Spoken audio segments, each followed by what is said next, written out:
नमस्कार मित्रों, स्वागत है आपका। लीजिए प्रस्तुत है शिव शंभू के चिट्ठे बाल मुकुंद गुप्त जी का लिखा हुआ निबंध। मित्रों, ये निबंध नहीं, निबंधों का बहुत सारे निबंधों का संग्रह है और एक व्यंग्यात्मक भाषा में लिखा हुआ निबंध है। कहने का अर्थ ये है कि इसके छोटे छोटे बहुत सारे शीर्षक दिए हुए हैं और ज़्यादा छोटे भी शीर्षक नहीं है, तो इसीलिए कई निबंधों का ये संग्रह माना जा सकता है। शिव शंभू के चिट्ठे बाल मुकुंद गुप्त। लॉर्ड कर्जन के समय का शासनकाल जो था, उसी पर व्यंग्यात्मक तीखे व्यंग्य जो होते हैं, उसी तरह की एक कृति लिखी गई है शिव शंभू के चिट्ठे नाम से बाल मुकुंद द्वारा। बाल मुकुंद गुप्त जी शिव शंभू के नाम से रचना करते थे। रचनाएं इनकी जब्त कर ली जाती थी। इसीलिए देखिए क्या लिखा है इन्होंने। माई लॉर्ड, लड़कपने में इस बूढ़े भंकड़ों बुलकुल बल बुकला बड़ा चाव था। गांव में कितने ही शौकीन बुलबुलबाज थे, वह बुलबुलें पकड़ते थे, पालते थे और लड़ाते थे। बाल शिव शंभू शर्मा बुलबुलें लड़ाने का चाव नहीं रखता था, केवल एक बुलबुल को हाथ पर बिठाकर ही प्रसन्न होना चाहता था। पर ब्राह्मण कुमार को बुलबुल कैसे मिले?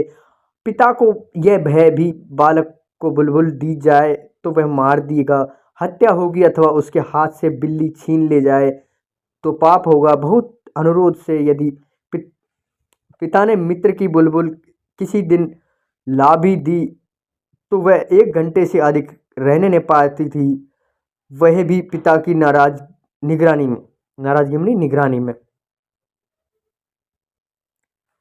सराय के भटियारे बुलबुलें पकड़ा करते थे। गांव के लड़के उनसे 2-3 पैसे में खरीद लाते थे, पर बालक शिव शंभू तो ऐसा नहीं कर सकता था। पिताजी आज्ञा बिना वह बुलबुल कैसे लावे और कहाँ से रखे?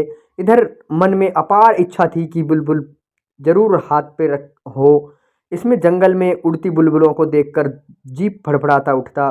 बुलबुल की बोली सुनकर आनंद से हृदय मग्न नृत्य करने लगता। कैसी कैसी कल्पनाएं हृदय में उठती थी। उन सब बातों का अनुभव दूसरों को नहीं हो सकता, दूसरों को क्या होगा? आज यही वही शिव शंभू है। स्वयं इसी को उस बालक के अनिर्वचनीय चाव और आनंद का अनुभव नहीं हो सकता। बुलबुल पकड़ने की नाना प्रकार की कल्पनाएं मन ही मन उनमें किया करता। बालक शंभू सो गया। उसने देखा कि संसार बुलबुल में है। सारे गांव में बुलबुलें उड़ रही है। अपने घर के सामने खेलने का जो मैदान है, उसमें सैकड़ों बुलबुल उड़ती फिरती है। फिर वह सब ऊंची नहीं उड़ती, वह नीची नीची उड़ती है। उनके बैठने के अड्डे भी नीचे नीचे हैं। वह कभी उड़कर उधर जाती है तो कभी उधर यहाँ बैठती है तो कभी वहाँ। कभी स्वयं उड़कर बालक शिव शंभू के हाथ की उंगलियों पर आ बैठती है। शिव शंभू आनंद में मस्त होकर इधर उधर दौड़ रहा है। उनसे 2-3 साथी भी उसी प्रकार बुलबुलें पकड़ने और छोड़ते इधर उधर कूदते फिरते हैं। आज शिव शंभू की मनोइच्छा पूर्ण हुई। आज उसे बुलबुल की कमी नहीं। आज उनके खेलने का मैदान बुलबुल स्थान बन रहा है। आज शिव शंभू बुलबुलों का राजा ही नहीं, महाराजा है। आनंद का सिलसिला यही नहीं टूट गया। शिव शंभू के देखा कि सामने एक सुंदर बाग है, वहीं से सब बुलबुलें उड़कर आती है। बालक कूदता हुआ दौड़कर उसमें पहुंचा। देखा सोने के पेड़ के पत्ते, सोने के ही नाना रंग के फूल, उन पर सोने की बुलबुलें बैठी गाती हैं और उड़ती फिरती हैं। वहीं एक सोने का महल है, उस पर सैकड़ों सुनहरी कलश है, उन पर भी बुलबुलें बैठी हैं। बालक 2-3 साथियों सहित महल पर चढ़ गया। उस समय वह सोने का बगीचा, सोने का महल बुलबुलों सहित एक बार उड़ा। सब कुछ आनंद से उड़ता था। बालक शिव शंभू भी दूसरे बालकों सहित उड़ रहा था, पर यह आमोद बहुत देर तक सुखदायी नहीं हुआ। बुलबुलों का ख्याल अब बालक के मस्तिष्क से हटने लगा। उसने सोचा, है मैं कहाँ उड़ रहा हूँ? माता पिता कहाँ है? मेरा घर कहाँ है? इसके विचार के आते ही स्वप्न भंग हुआ। बालक बुलबुलाकर उठ बैठा। देखा और कुछ नहीं, अपना ही घर और अपने ही चारपाई है। मनोराज्य समाप्त हो गया, यानी सपना खत्म।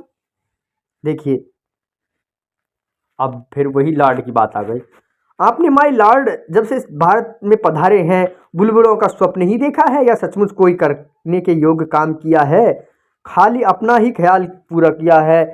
या यहाँ की प्रजा के लिए भी कुछ कर्तव्य पालन किया है? एक बार यह बातें बड़ी धीरता से मन में विचारिए। आपकी भारत में स्थिति की अधिक के 5 वर्ष पूरी हो गए हैं। अब यदि आप कुछ दिन रहेंगे तो सूद में मूलधन समाप्त हो चुका। हिसाब कीजिए, नुमाइश कामी के सिवा काम की बात आपसे कौन चल रहे हैं, और भड़कबाजी के सिवा ड्यूटी और कर्तव्य की। और आपको इस देश में आकर कब ध्यान रहा है इस बार के बजट की वृत्तशाही आपके कर्तव्य पालन की अंतिम वृत्ताकृति थी। जरा उसे पढ़ तो जाइए, फिर उसमें आपकी 5 साल की किस अच्छी करतूत वर्णन है। आप बारंबार अपने दो अति तुमरार के भरे कामों का वर्णन करके, एक बार विक्टोरिया मेमोल मेमोरियल हॉल और दूसरी दिल्ली दरबार पर जरा विचार ये तो ये दोनों काम सो हुए या ड्यूटी। विक्टोरिया मेमोरियल चंद पेट भरे अमीरों के दो एक बार देखा आने की चीज होगी, उसमें दरिद्रों का कुछ दुख घटा आवेगा, भारतीय प्रजा की कुछ दशा उन्नत हो जाएगी, ऐसा तो आप भी न समझते होंगे।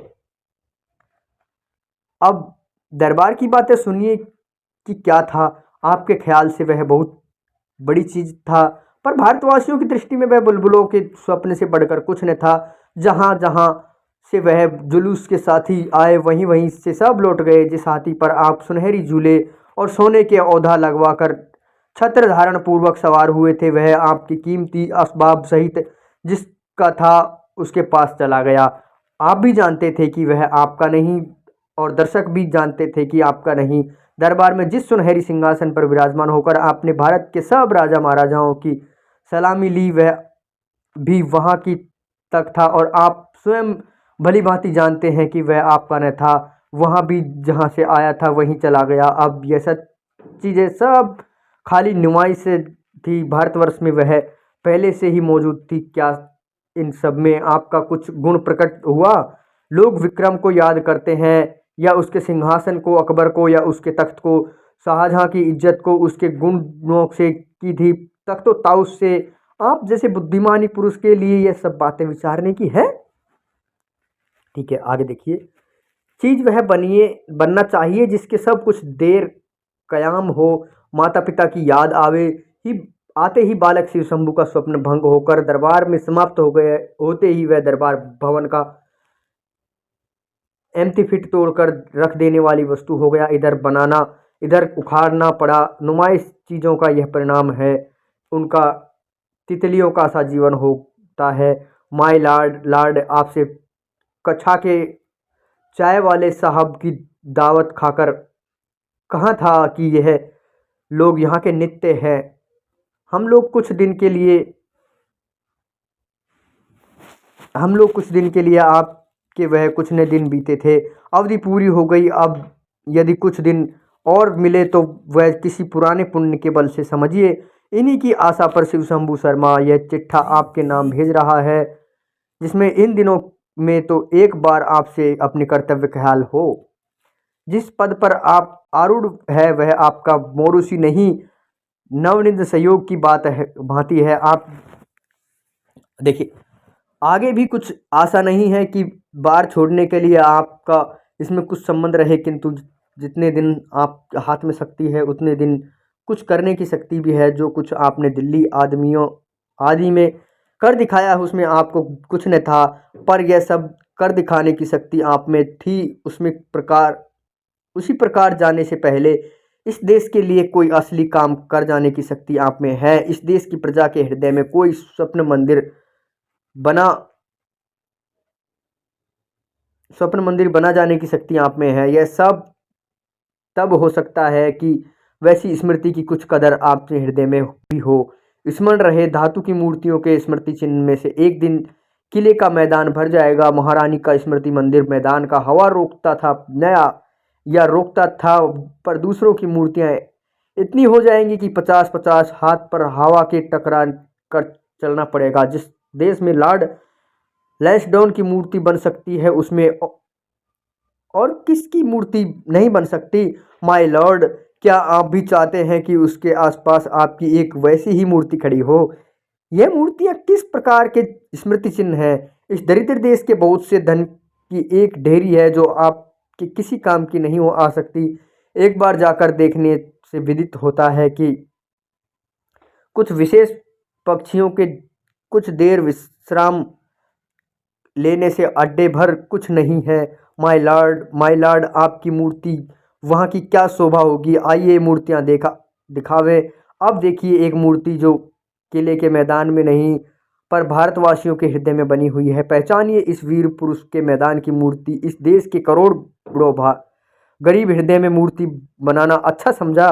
यह लॉर्ड रिपिन की मूर्ति है और देखिए एक स्मृति मंदिर। यह आपके 50 लाख के संगमरमर वाले से अधिक मजबूत और सैकड़े गुना कीमती है। यह स्वर्गीय या विक्टोरिया रानी का सन 1858 का घोषणा पत्र है। आपकी यादगार भी यही बन सकती है यदि उन दो यादगीरों की आप में कुछ जी में कुछ इज्जत हो।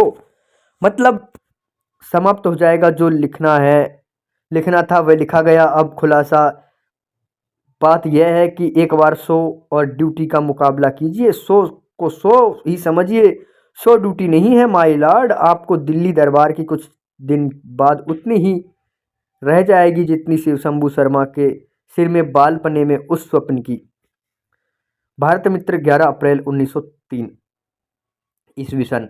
मित्रों ये शिव शंभू शर्मा के नाम से भारत मित्र नाम के पत्र में ये पत्र लिखते थे चिट्ठी टाइप में, और वो लिखते थे लॉर्ड कर्जन के लिए और लॉर्ड कर्जन को प्रेरित करने के लिए लिखते थे और भारत की जनता के दुख उसमें प्रेरित करते थे। लेकिन ये बाल मुकुंद गुप्त जी थे जो शिव शंभू शर्मा के नाम से लिखते थे, तो इनका उपनाम भी शिव शंभू शर्मा कहा जाता है। इसीलिए यहाँ पे इन्होंने अपने आप को शिव शंभू शर्मा कहा है। तो ये चिट्ठियाँ हैं जो पत्र में निबंध के रूप में छपी या फिर जो कह सकते हैं चिट्ठी के रूप में छपी, और ये चिट्ठियाँ लॉर्ड कर्जन के नाम पे होती थी। लॉर्ड कर्जन को ये चिट्ठियाँ लिखते थे शिव शंभू शर्मा के नाम से। तो मित्रों हम इसको एक एक छोटी छोटी वीडियो में जाने तो बेहतर रहेगा, या फिर आपकी इच्छा हो तो इसे 2-3 शीर्षकों को एक वीडियो में भी हम पढ़ सकते हैं। देखिए अब वही शिव शंभू के चिट्ठे बाल मुकुंद गुप्त। अब ये दूसरा शीर्षक है श्रीमान का स्वागत। यहाँ से हम शुरू करते हैं वापस। जो अटल है वह टल नहीं सकती, जो होनहार है वह होकर ही रहती है। इसी से फिर 2 वर्ष के लिए भारत के वायसराय गवर्नर जनरल होकर लॉर्ड कर्जन आते हैं, बहुत से विघ्नों को हटाते और बाधाओं को भगाते। फिर एक बार भारत भूमि में आपका पदार्पण होता है। इस शुभ यात्रा के लिए वह गत नवंबर को सम्राट एडवर्ड से भी विदा ले चुके हैं। दर्शन में अब अधिक विलंब नहीं। इस समय भारतवासी यही सोच रहे हैं कि आप क्यों आते हैं, और आप यह जानते भी हैं कि आप क्यों आते हैं। यही भारतवासियों का बस चलता तो आपको न आने देते, और आपका बस चलता तो और भी कई सप्ताह पहले आ विराजते। इन दोनों और की बात किसी और के ही हाथ में है। नीरे बेबस भारतवासियों का कुछ बस नहीं, और बहुत बातों का बस रखने वाले लॉर्ड कर्जन को भी बहुत सी बातों में बेबस होना पड़ता है। इसी से भारतवासियों को लॉर्ड कर्जन का आना देखना पड़ता है। उक्त श्रीमान को आपने चलने में विलंब देखना पड़ा। कवि कहता है, कोई भी कवि, जो कुछ खुदा दिखाए सो लाचार देखना। अब आगे देखिए। अभी भारतवासियों को बहुत कुछ देखना है और लॉर्ड कर्जन को भी बहुत कुछ। श्रीमान को नए शासनकाल के यदि यह 2 वर्ष निसंदेह देखने की वस्तु होंगे। अभी से भारतवासियों की दृष्टियां सिमटकर उसी ओर जा पड़ी।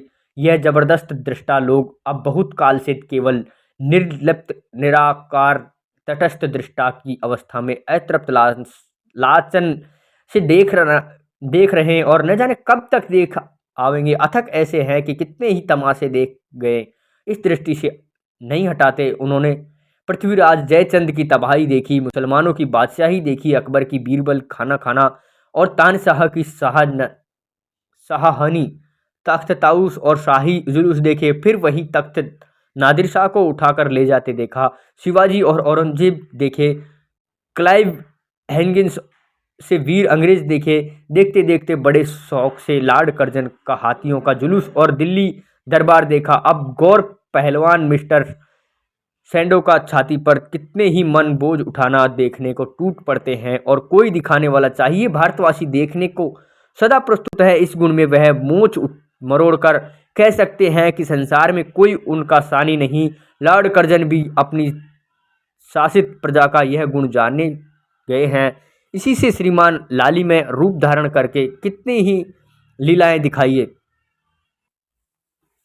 इसी से लोग बहुत कुछ सोच विचार कर रहे हैं कि इन 2 वर्षों में भारत प्रभु लॉर्ड कर्जन और क्या क्या करेंगे। पिछले 5 साल से अधिक समय में श्रीमान ने जो कुछ किया है उनसे भारतवासी इतना समझने लगे हैं कि श्रीमान की रुचि कैसी है और कितनी बातें पसंद करते हैं।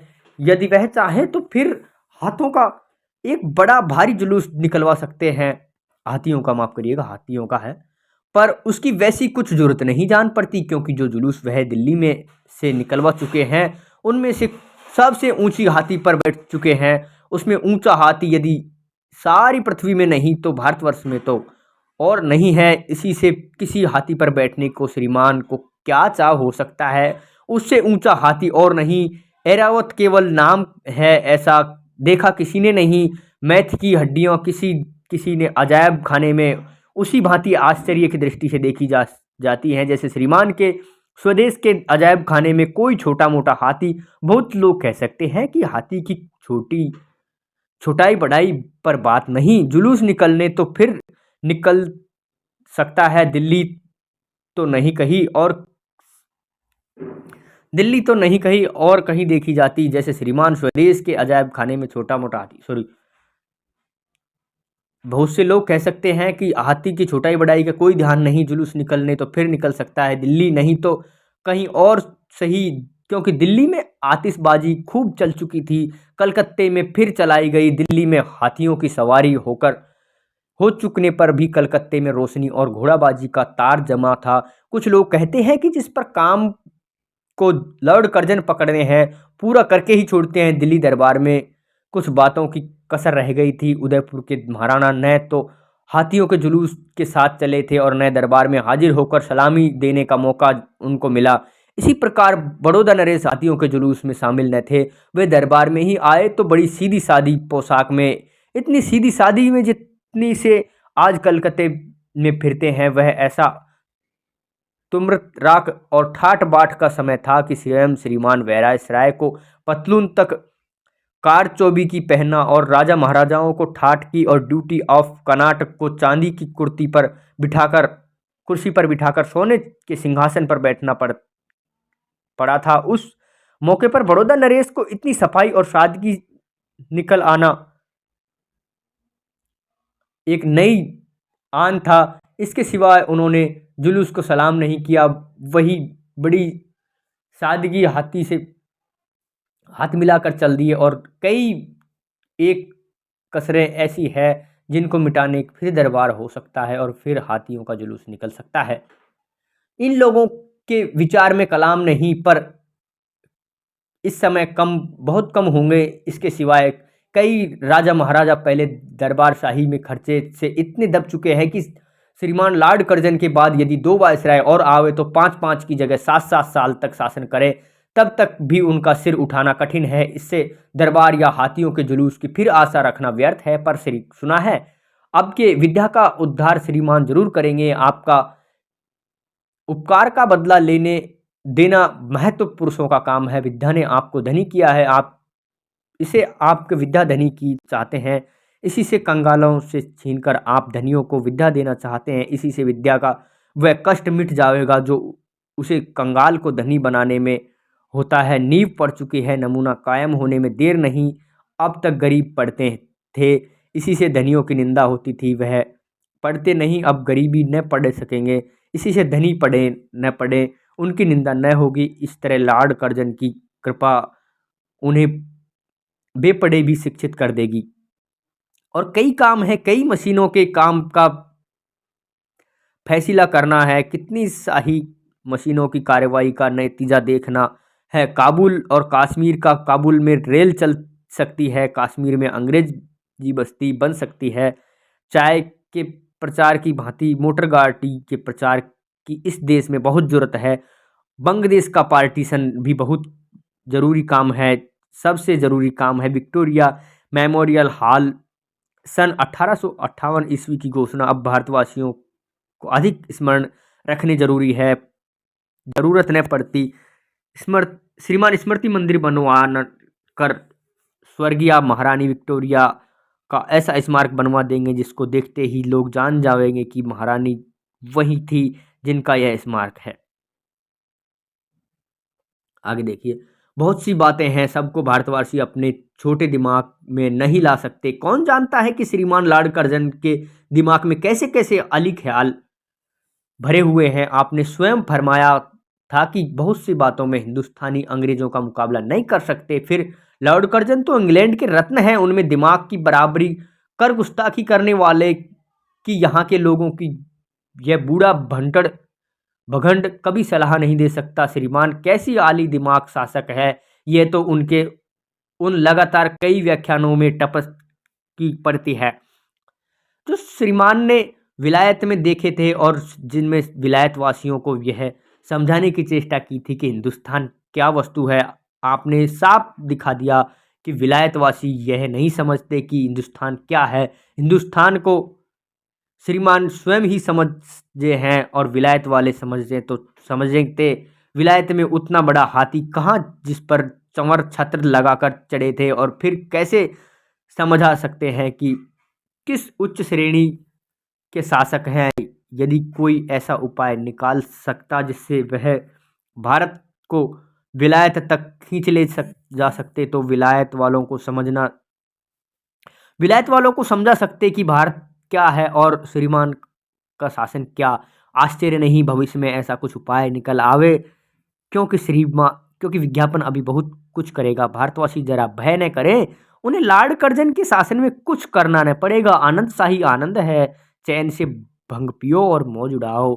नजीर खूब कह गए, कुंडी के नकारे पे कुतके काल लगा डंका, नित भंग पी के प्यारे दिन राज बदडंका, एक प्याला इस बुढ़े ब्राह्मण को देना न भूल जाना। भारत मित्र 26 नवंबर 1904। ठीक है, और इसका शीर्षक क्या था? श्रीमान का स्वागत। और पहले हमने पढ़ा जिसका नाम लॉर्ड कर्जन। अब हम इसमें दो शीर्षक पढ़ चुके हैं, बनाम लॉर्ड कर्जन, श्रीमान का स्वागत, वायसराय का कर्तव्य पढ़ेंगे, और पीछे मत फेंकिए ये पढ़ेंगे आगे। वायसराय का कर्तव्य, इसमें स्पेस आदि की समस्या है, तो ये हो सकता है टाइपिंग में ही हो या फिर इन्होंने जो लिखा है उसी के सेम तरह से यहाँ पे लिखा हो, क्योंकि उस समय हिंदी इतनी विकसित नहीं थी जितनी आज हमारे समय पे है। इसीलिए आपको कोई आश्चर्य नहीं होना चाहिए कि क्या लिखा है, बस उसका भाव समझने की आप कोशिश करें। तो मित्रों, ये शिवशंभू के चिट्ठे नाम से जो निबंध है, मैं आपको पहले भी बता चुका हूँ, ये निबंधों का संग्रह है। छोटी छोटी चिट्ठियाँ थी, छोटी तो नहीं कह सकते लेकिन चिट्ठियाँ थी, जिनको बाल मुकुंद गुप्त जी कलकत्ता के जो भारत मित्र पत्र है उसमें छपवाते थे, और उनका नाम होता था शिवशंभू के चिट्ठे। और वो इनकी क्या है, लॉर्ड कर्जन की इस तरह से प्रशंसा करते थे, और प्रशंसा नहीं होती थी, वो व्यंग्यात्मक भाषा में करते थे। और धीरे धीरे जब अंत में उनका लास्ट में यहाँ पे आप देखेंगे तो इतनी प्रशंसा इतनी तीखी हो गई कि कोई भी समझ सकता है कि ये व्यंग्य है। उससे ये परेशान भी हो गए, क्योंकि इनकी रचनाएं जब्त कर ली जाती थी शिवशंभू के नाम से जब इन्होंने लिखा तब। तो आइए, दो शीर्षक हमने जान लिए हैं, अब जानेंगे तीसरा। तो इस वीडियो में इतना ही, आगे मिलेंगे अगली वीडियो में, उसमें जानेंगे वायसराय का कर्तव्य। तो इसी के साथ में लेते हैं आपसे विदाई। नमस्कार, धन्यवाद।